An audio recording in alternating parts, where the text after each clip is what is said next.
चौथी शताब्दी ईसा पूर्व में पैदा हुए चाणक्य न केवल एक महान योद्धा बल्कि शिक्षक, अर्थशास्त्री और राजनीतिक सलाहकार भी थे। चाणक्य पर कई टेलीविजन सीरीज भी बन चुकी हैं। इसके अलावा जब भी सम्राट चंद्रगुप्त मौर्य पर कोई धारावाहिक बनता है तो उसमें चाणक्य के किरदार को बहुत ही मजबूती से दिखाया जाता है। आज हम बता रहे हैं उन्हीं चाणक्य से संबंधित कुछ बातें जिन्होंने भारत को सबसे ताकतवर मौर्य साम्राज्य दिलवाया। भारतीय इतिहास में आचार्य चाणक्य को कौटिल्य और विष्णुगुप्त के नाम से भी जाना जाता है। संस्कृत के एक नाटक मुद्रा राक्षस के हिसाब से चाणक्य ही विष्णुगुप्त हैं, जिन्होंने पंचतंत्र की रचना की। जब मगध के नंद वंश में चाणक्य का अपमान हुआ तो उन्होंने प्रतिज्ञा की कि वे नंद के विनाश के बाद ही अपनी शिखा यानी चोटी बांधेंगे। उन्होंने मगध के राजा धनानंद को परास्त कर चंद्रगुप्त को राजा बनाने में महत्वपूर्ण भूमिका निभाई थी। चाणक्य ने चंद्रगुप्त की मां मूरा के नाम पर उसे मौर्य उपनाम दिया और बाद में नंद वंश को खत्म कर मगध में मौर्य वंश की स्थापना की गई। एक बेहतरीन सलाहकार होने के साथ साथ चाणक्य दूरदर्शी भी थे। उन्होंने सिकंदर के इरादों को बहुत पहले ही भांप लिया था, इसीलिए उन्होंने वर्षों पहले ही चंद्रगुप्त को भविष्य में होने वाले युद्ध के लिए प्रशिक्षित करना शुरू कर दिया था। नंद को परास्त करने के बाद जब चाणक्य ने चंद्रगुप्त को राजा बनाया तो वे भली भांति जानते थे कि यदि राजा की कोई हत्या कर दे तो उस व्यक्ति का सिंहासन पर अधिकार हो जाता है। इसीलिए उन्होंने चंद्रगुप्त के जीवन को सुरक्षित रखने की प्रतिज्ञा ली।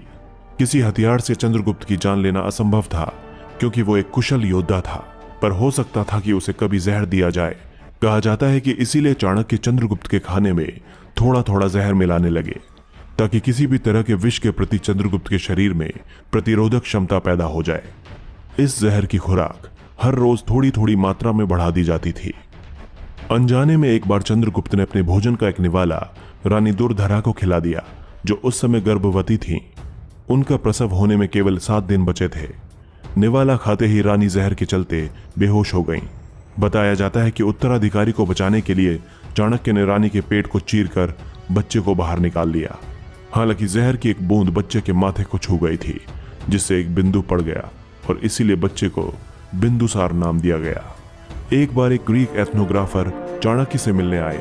जब वे पहुंचे तो चाणक्य राज्य संबंधित कार्य कर रहे थे, इसीलिए वे पास में ही बैठकर उनके कार्य खत्म होने की प्रतीक्षा करने लगे।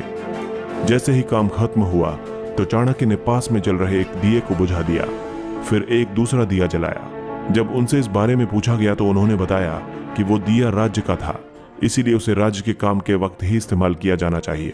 अपने निजी कार्यों के लिए मुझे अपनी वस्तुओं का इस्तेमाल करना चाहिए। इतिहास में चाणक्य की मृत्यु से जुड़ा कोई भी प्रामाणिक लेख नहीं है। कुछ लोग कहते हैं कि उन्होंने जैन धर्म के लोगों की तरह स्वयं को भूख से तड़पाकर अपने प्राण दिए थे। बाकी कुछ लोग कहते हैं कि जब बिंदुसार को अपने जन्म का सत्य पता चला तो वे चाणक्य से नफरत करने लगे, क्योंकि उन्हें बताया गया था कि चाणक्य ने उनकी मां की जान ली है। इससे दुखी होकर चाणक्य ने महल त्याग दिया और वन में चले गए।